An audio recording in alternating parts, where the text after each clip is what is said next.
Halo, Mam. Teddy. Mama sudah ketemu sama Velia. Sudah, tapi Mama mohon maaf karena Mama gagal menyadarkan Velia.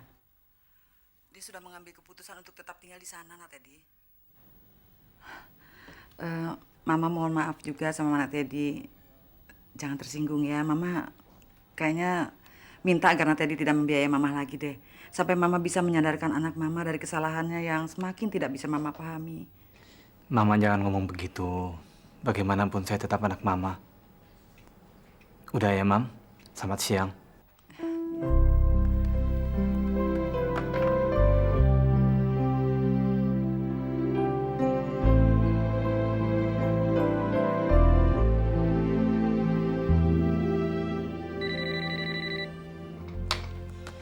Halo? Saya tahu persis salon Anda adalah salon terhormat. Tapi dengan mempekerjakan Velia, Anda telah membuat kesalahan besar.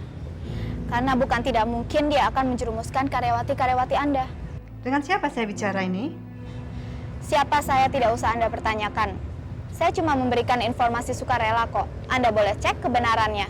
Velia sekarang bergaul dengan pelacur dan dia tinggal di rumah pelacur. Halo? Halo? Halo?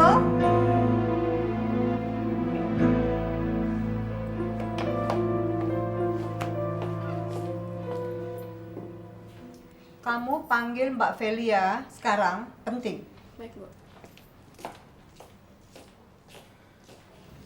Pak Velia, dipanggil Ibu sebentar, penting. Oh, iya.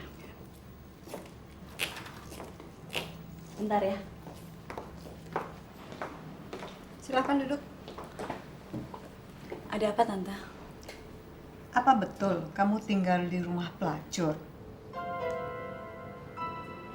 Tadi ada seorang wanita menelpon Tante. Katanya kamu tuh tinggal di rumah pelacur. Tapi Tante, Tante hanya ingin jawaban, ya atau tidak.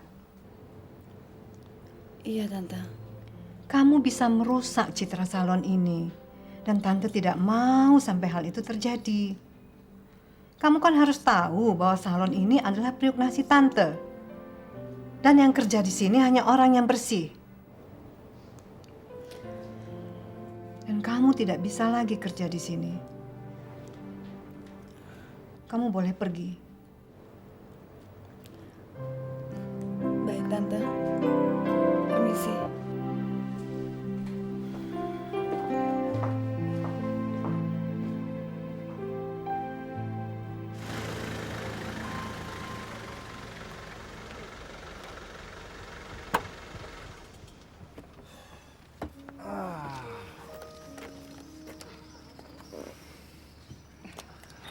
Aduh.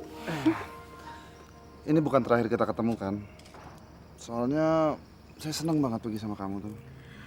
Saya pasti akan telepon kamu. Udah deh, kamu ikut sama saya aja deh. Nggak bisa, Yoga.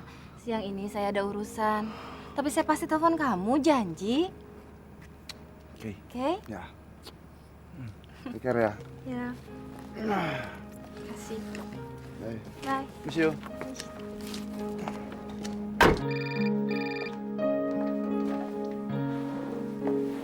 Halo. Ya, Om. Saya udah di sini. Loh, kenapa? Pertama, karena bangkir-bangkir itu terlalu sibuk sampai-sampai nggak punya waktu untuk santai. Dan kedua, saya masih punya urusan di sini. Pokoknya gini deh, Om. Sekarang ini kita sudah impas. Saya sudah bayar semua hutang budi saya sama Om dengan tubuh saya. Jadi sekarang tolong deh, Om. Jangan hubungi saya lagi. Halo, halo, Anggi.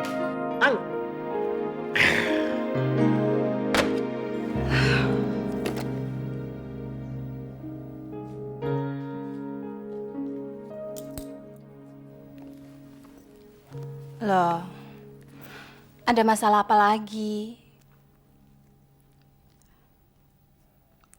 Nggak apa-apa.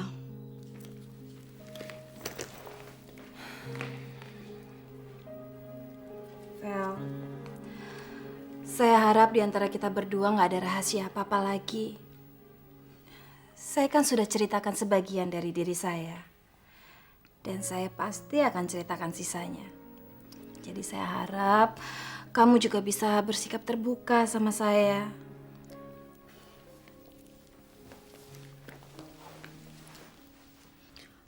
Waktu saya sedang makan dengan Siska sahabat saya, ternyata Teddy melihat kita.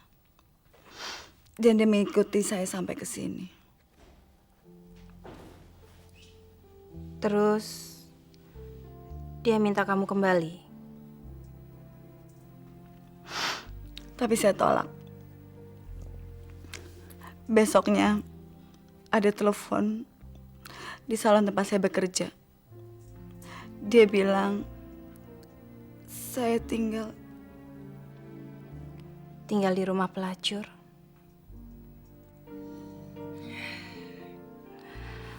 Kalau memang itu masalahnya, kamu bisa pergi dari sini kapan aja kamu mau. Teddy, mama saya, dan Tante Rosa, pemilik salon itu, sepertinya memusuhi saya karena saya tinggal di sini. Tapi saya tidak akan tunduk atas tekanan mereka yang sepertinya melempari saya dengan tuduhan yang bukan-bukan. Saya tetap akan tinggal di sini sampai kamu memang menghendaki saya untuk tetap tinggal di sini. Saya kagum sama kamu. Sikap kamu benar-benar memperlihatkan persamaan kita. Kita sama-sama bertekad, berjuang untuk mempertahankan hidup. Jadi saya boleh tinggal di sini.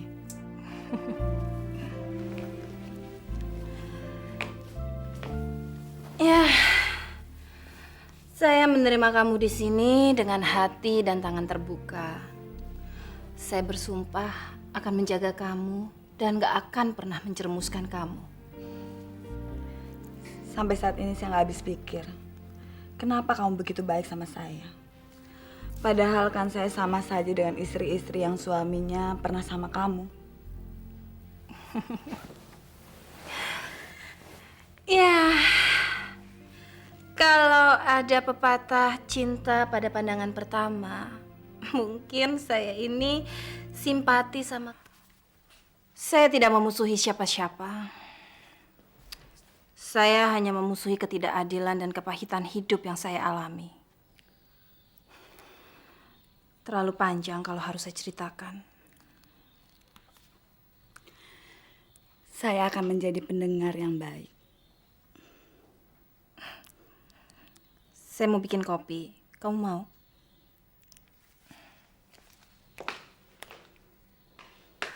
Cerita saya tidak banyak berbeda dengan cerita duka orang lain.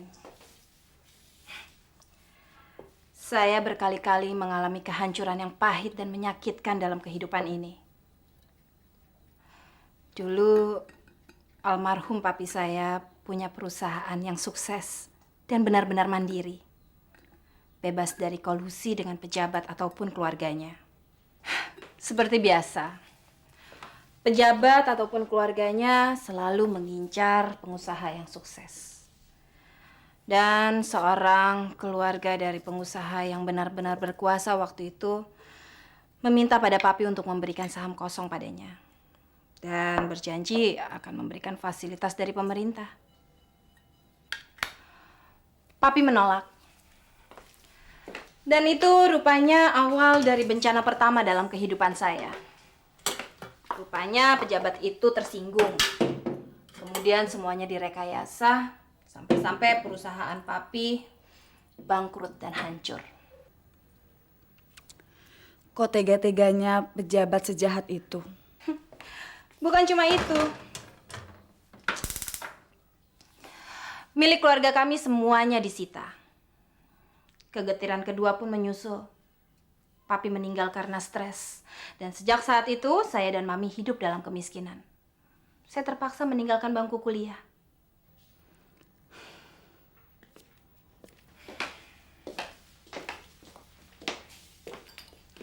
Air di termos kurang panas, makanya saya masak air dulu.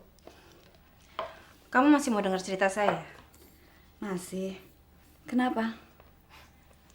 Saya kira kamu sudah mulai bosan. Kan saya yang minta diceritakan.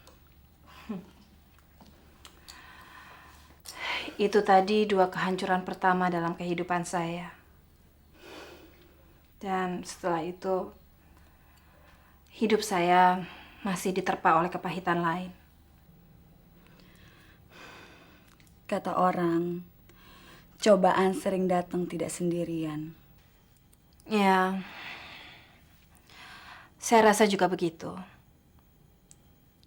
Calon suami saya, yang kebetulan juga anak relasi bisnis papi, mencampakkan saya hanya karena kehidupan kami sudah tidak sejajar lagi dengan kehidupan mereka. Padahal dulu papi yang mengajak ayahnya untuk memasuki dunia usaha. Malahan papi juga minjemin modal. Atas dorongan keluarga atau kehendaknya sendiri? Dia itu sama dengan orang tuanya, materialistis. Saya yakin, nggak usah disuruh pun suatu saat dia pasti akan ninggalin saya.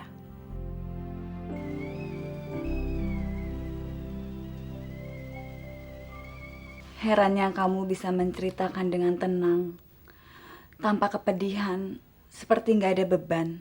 Karena apa yang saya ceritakan tadi belum merupakan bagian terpahit dalam penderitaan beruntun hidup saya. Kemudian dalam kehidupan saya hadir seorang laki-laki, Tori namanya. Kami saling mencintai. Buat saya dan Mami, Tori adalah karunia terbesar dalam kehidupan kami. Dia dari keluarga berada, tapi mereka bisa menerima keadaan kami. Bahkan orang tuanya ingin supaya kami segera menikah.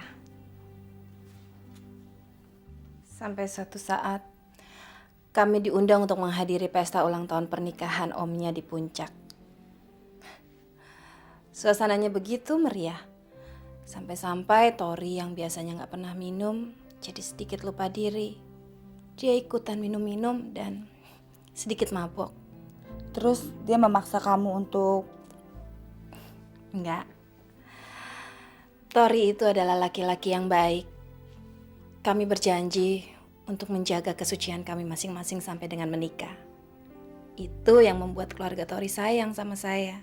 Lalu kalian menikah? Begitu pesta selesai, kami langsung pulang ke Jakarta.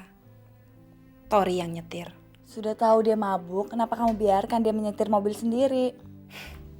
Habis dia merasa yakin kalau dia itu nggak mabok dan ngotot mau nyetir. Jadi saya terpaksa ngalah. Setelah itu kalian mengalami kecelakaan? Iya. Kami sama-sama pingsan. Saya sadar duluan, tapi badan saya lemah. Mungkin karena shock. Tori terluka, sementara saya cuma memar-memar aja. Mungkin karena saya pakai seat belt.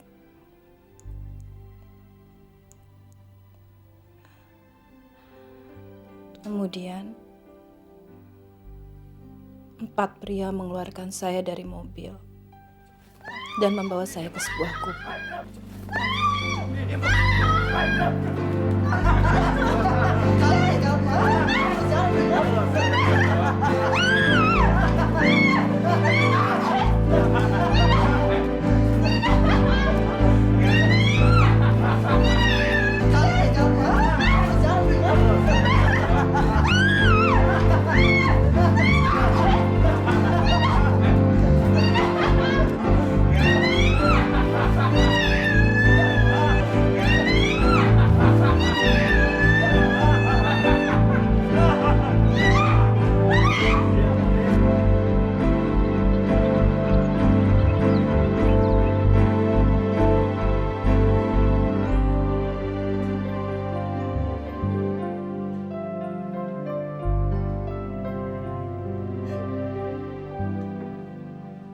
Tapi bukannya menolong, mereka malah memperkosa saya.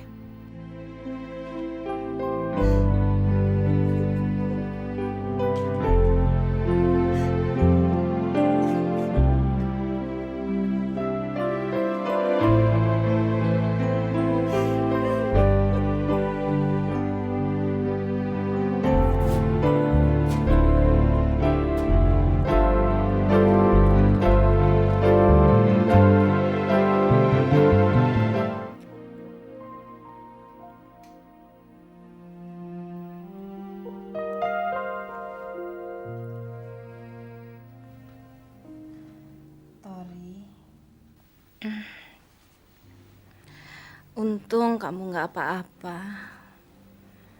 Tadinya saya udah takut kalau kamu luka parah. Ini Mami, sayang.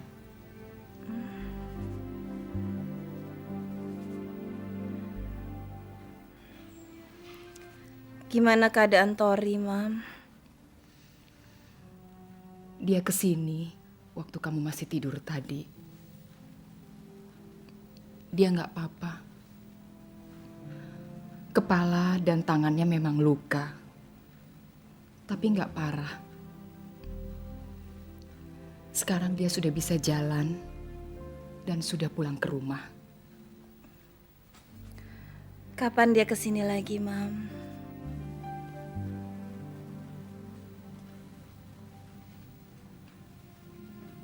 Dia nggak akan pernah kesini lagi. Kenapa?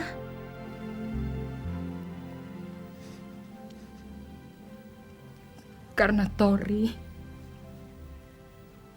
dan orang tuanya tidak bisa menerima kamu masuk ke dalam keluarganya.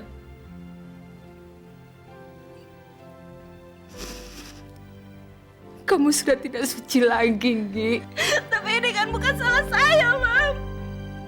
Kalaupun ada yang harus disalahkan ya Tori. Coba dia nggak mabok, terus nggak ada kecelakaan, saya kan nggak akan jadi korban seperti ini. Tenang, Gi. Tori juga mengakui pada Mami bahwa kamu tidak bersalah. Tapi dia tetap tidak bisa menerima kamu kembali. Dia kemanakan cinta yang kamu miliki selama ini? Kenapa dia meninggalkan saya dalam keadaan seperti ini?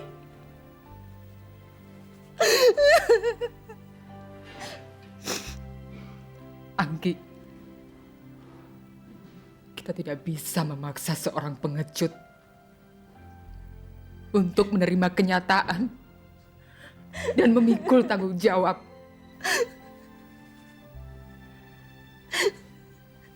Saya sangat mencintai dia, Mam. Tapi sekarang semuanya sudah hancur. Masa depan saya hancur. Saya nggak tahu lagi, Mam, bagaimana saya harus menghadapi hidup saya.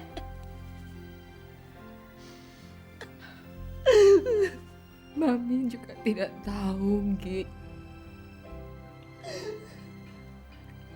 Jangan tanya Mami. Mami benar-benar tidak tahu.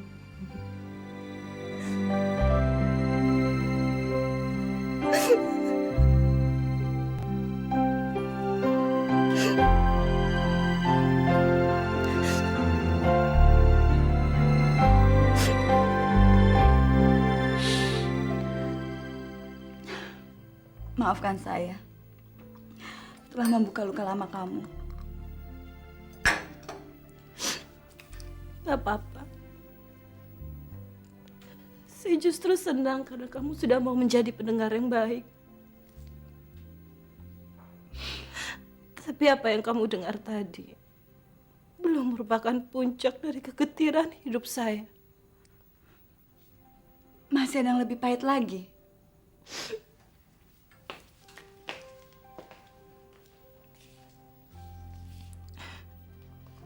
2 bulan setelah kejadian itu, saya baru sadar kalau saya hamil. Mami kaget, terus stroke. Ya Tuhan. Itu adalah puncak dari segala-galanya dalam kehidupan saya. Saya mau menggugurkan kandungan itu, tapi saya takut. Akhirnya anak itu lahir, perempuan. Terus ada orang yang datang mau mengambil anak saya. Mungkin itu cara yang baik. Dengan menyerahkan anak itu kamu dapat lebih mudah melupakan bagian yang paling pahit dari kehidupan kamu. Enggak. Saya menolak untuk memberikan anak saya kepada siapapun juga. Kenapa? Karena begitu saya melihat wajahnya yang tanpa dosa, saya tidak pernah menyesal tidak jadi menggugurkan dia ataupun memberikan dia pada orang lain. Biar bagaimanapun juga, dia adalah darah daging saya. Dan karena dia cantik, saya kasih dia nama Priti. Saya salut dengan ketabahan kamu.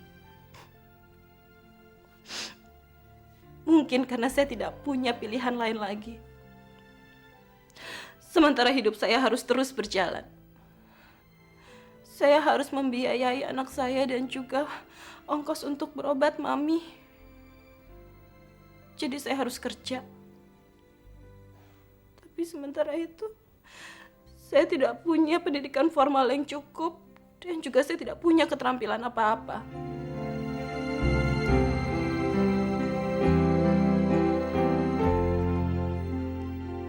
Karena itu, saya hanya bisa bekerja di bar.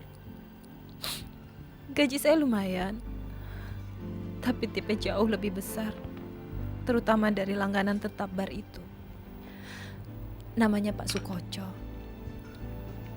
Saya nggak pernah mau diajak macam-macam.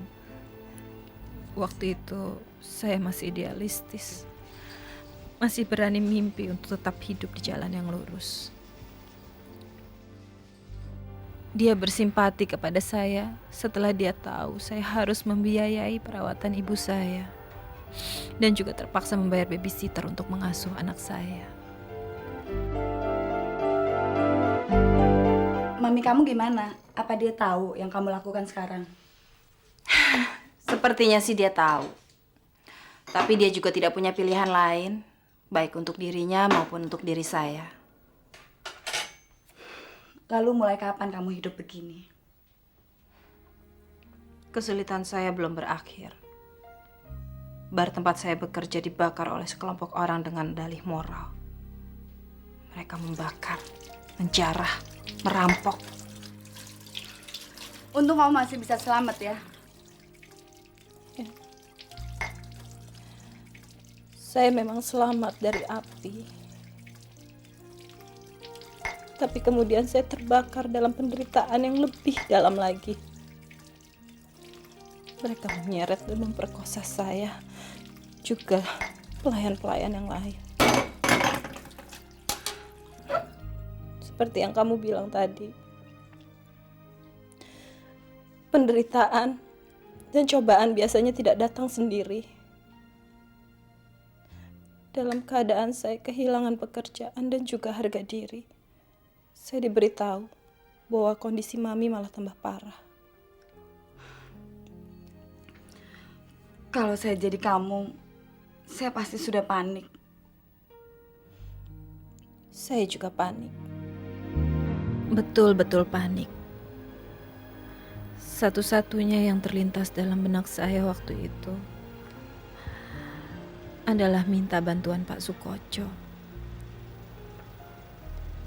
Dia pernah bilang, kalau suatu saat saya perlu bantuan, dia akan selalu membukakan pintu.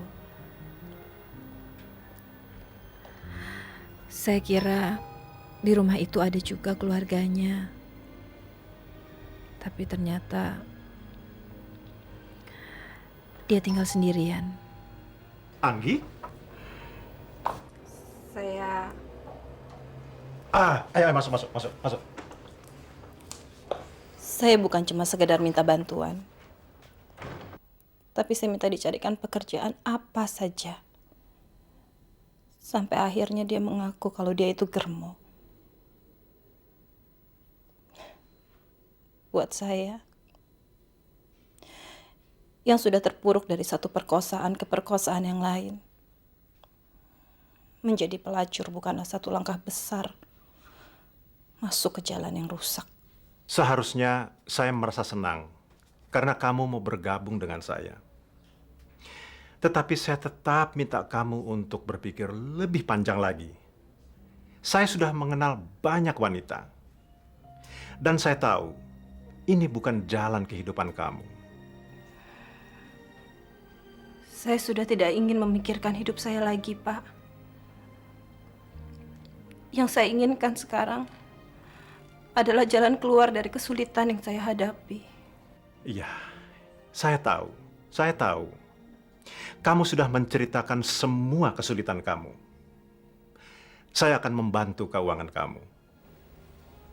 Kebutuhan saya akan uang tidak akan ada batasnya, Pak. Saya tidak tahu sampai kapan ibu saya akan sembuh. Sementara anak saya, dia akan terus memerlukan banyak biaya.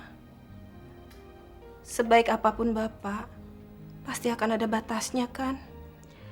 Kenapa kamu tidak menghindar dari sesuatu yang pada satu saat akan membuat kamu sesal? Penyesalan sudah tidak ada artinya lagi dalam hidup saya, Pak. Perkosaan pertama yang saya alami membuat saya seperti dicampakkan bagaikan sampah. Sementara perkosaan terakhir yang saya alami sudah menghancurkan harga diri saya. Yang penting buat saya sekarang, saya ingin membesarkan anak saya dan mengurangi penderitaan ibu saya. Karena saya melakukannya dengan penuh kesadaran, batin saya sangat tersiksa. Kamu bisa bayangkan? Saya nggak sanggup membayangkannya. Saya seperti mencabik-cabik hati saya sendiri. Saya seperti memperkosa diri saya sendiri. Dan itu jadi lebih berat daripada menghadapi perkosaan yang dilakukan oleh orang lain terhadap saya. Saya nggak bisa bayangkan bagaimana kamu bisa bertahan. Klise. Setiap kali saya melakukannya, saya selalu membayangkan masa depan yang baik bagi anak saya dan juga kesembuhan Mami. Tapi kamu berperang dengan batin kamu sendiri.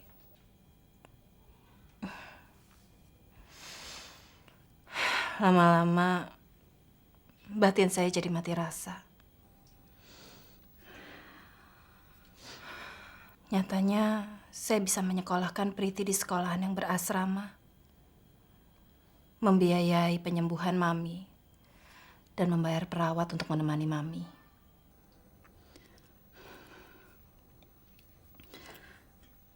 Terus, gimana kamu bisa bertemu dengan Teddy, mantan suami saya? Sebaiknya kamu tidak tahu, Vel. Ceritanya akan sangat menyakitkan. Cerita aja. Saya nggak apa-apa kok. Kamu nggak akan suka dengan apa yang akan kamu dengar nanti. Saya sudah siap mental. Dan saya ingin tahu, kenapa laki-laki yang sudah beristri tidak memiliki masalah di rumah tangganya, masih ingin memiliki wanita lain di luar rumah.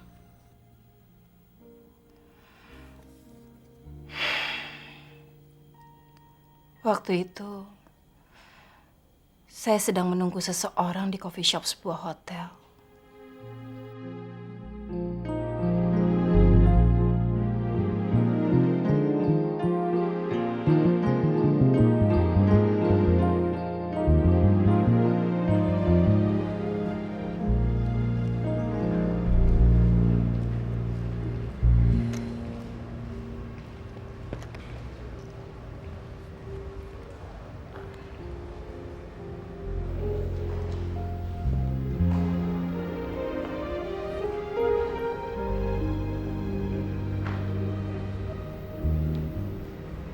Miss Anggi, Iya. Anda sedang menunggu Bung Irwan ya? Kebetulan Bung Irwannya nggak bisa datang karena istrinya mendadak baru pulang dari luar negeri.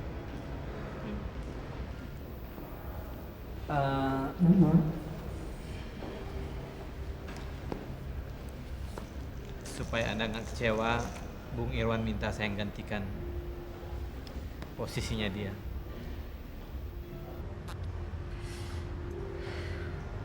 Anda sudah punya istri? Istri Anda sedang keluar kota atau keluar negeri?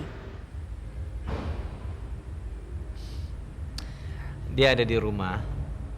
Tadi saya bilang saya ada rapat. Gak apa-apa kok. Apa Irwano sudah bilang tentang tarif saya?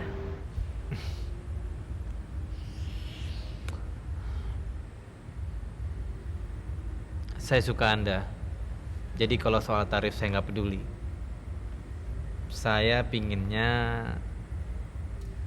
kita ketemu tiap hari. Anda terlalu berani bermain api. Apa Anda sudah pikirkan betapa sulitnya membagi waktu dan perhatian untuk lebih dari satu wanita dalam hidup Anda?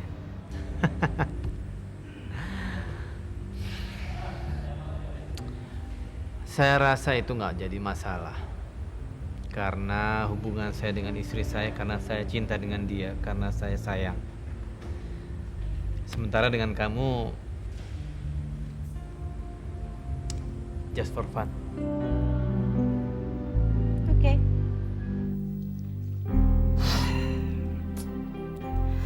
Saya kan udah bilang, kamu lebih baik nggak tahu. Cerita saya akan sangat menyakitkan. Kamu nggak akan suka dengan apa yang akan kamu dengar nanti. Nggak apa-apa kok. Emosi hanya membawa kepahitan hidup kamu. Bukan cerita kamu tentang Teddy. Kamu nggak usah bohong sama saya, Vel. Kamu sangat kehilangan dia, kan?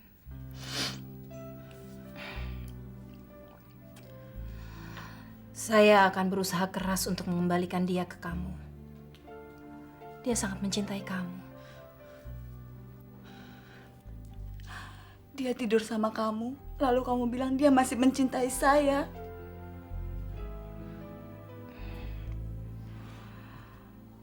Dia melakukannya karena cinta dan kewajibannya sebagai suami.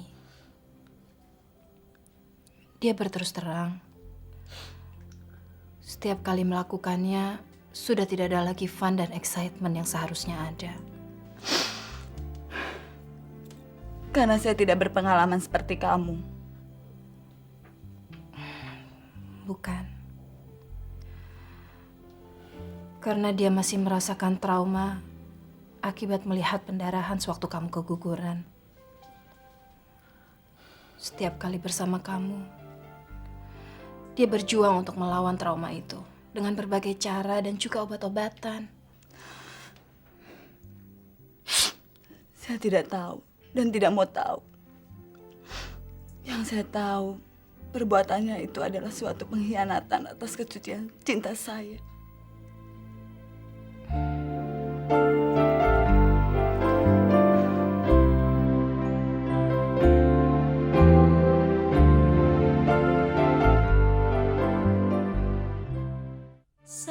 Jangan sampai ketinggalan update terbaru dari MVP Hits dengan subscribe dan klik tanda lonceng di bagian kanan.